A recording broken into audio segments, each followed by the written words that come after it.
Atualmente, assim, lendo a sinopse agora, eu não consigo, vamos dizer assim, traçar um ponto positivo, um ponto que a gente consiga enxergar do lado dos celestiais, né? Então, beleza, eles baniram os demoníacos e agora os demoníacos sofrem todo tipo de preconceito, de injustiça e várias coisas assim. E a gente tem um personagem que é protagonista que está lutando para manter esse status quo. E provavelmente ao longo da história ele vai aprendendo com a Lúcia o quanto a sociedade está sendo injusta, né, com essas pessoas por coisas que os antepassados delas fizeram e tal, que elas não têm mais culpa em relação a isso. E ele vai ter que aprender a lidar com isso. Mas daí, me parece realmente um lance de oprimido contra opressor, sabe? Onde os celestiais são opressores e ponto. E aí talvez seria interessante, até lembrando aqui do que eu falei na sinopse passada, sobre bem e mal, né? Aqui parece realmente, os celestiais são do mal, os demoníacos são bonzinhos. Ok, vamos torcer para os demoníacos e vamos rejeitar os celestiais porque eles são os opressores e tal. Então ter ali alguma coisa, sabe? Que deixe essa balança um pouco mais equilibrada. Ela pode ser desequilibrada. Os celestiais eles podem ser opressores, os demoníacos eles podem ser oprimidos, mas talvez colocar ali alguma coisa que a Lúcia também possa aprender com o Lucas, sabe? Que não fique só tipo um lado tá certo, outro lado tá errado, 100%. Mas sei lá, um lado tá certo 70% e o outro lado tá certo 30%, sabe? Eles têm pontos ali que geram discussões e que geram embates de ideias entre os dois, não só embates físicos. E aí, nesses embates de ideias, o próprio leitor vai aprendendo coisas. É o que eu sempre falo aqui, a história ela tem que ter um tema, um subtexto ali, que também passe alguma lição que o leitor consiga se conectar. Eu sempre falo aqui em quase todo vídeo de sinopse.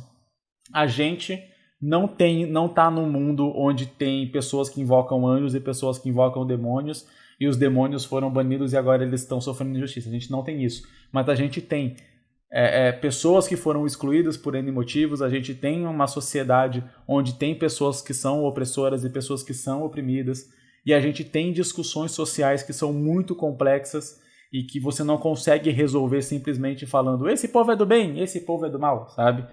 E então abordar esse tipo de coisa dentro da sua história, usando como metáfora, né, a questão dos celestiais e demoníacos, você consegue trazer essa discussão para que o próprio leitor reflita e o próprio leitor se engrandeça com a sua história. E aí ele vai lembrar da sua história por mais tempo, não só como, caramba, e aquele mangazinho legal lá onde tinha duas pessoas que enfrentavam lá e que invocavam os demônios e tal. Mas vai lembrar, tipo, caraca, mano, aquele mangá tinha uma discussão da hora.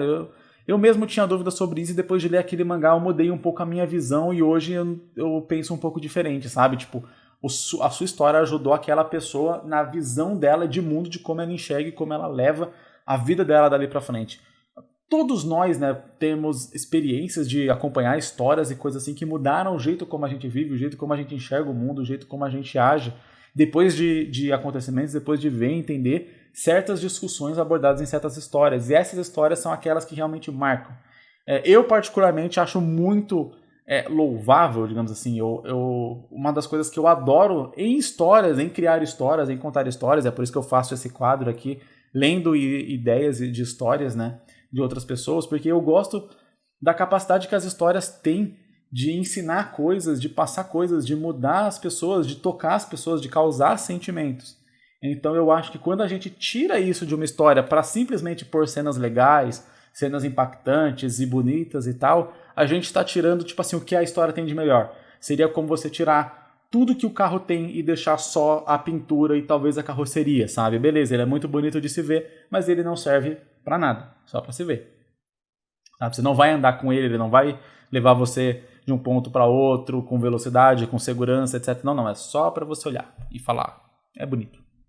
Sabe? Eu sinto que você tira o principal, você tira o motor do carro quando você faz uma história e você, só pelas cenas, só pela luta, só pelo impacto e não pela história mesmo, no sentido mais profundo da palavra história que está sendo contada ali naquele mangá, naquele livro, naquele filme, etc., na obra que você esteja fazendo.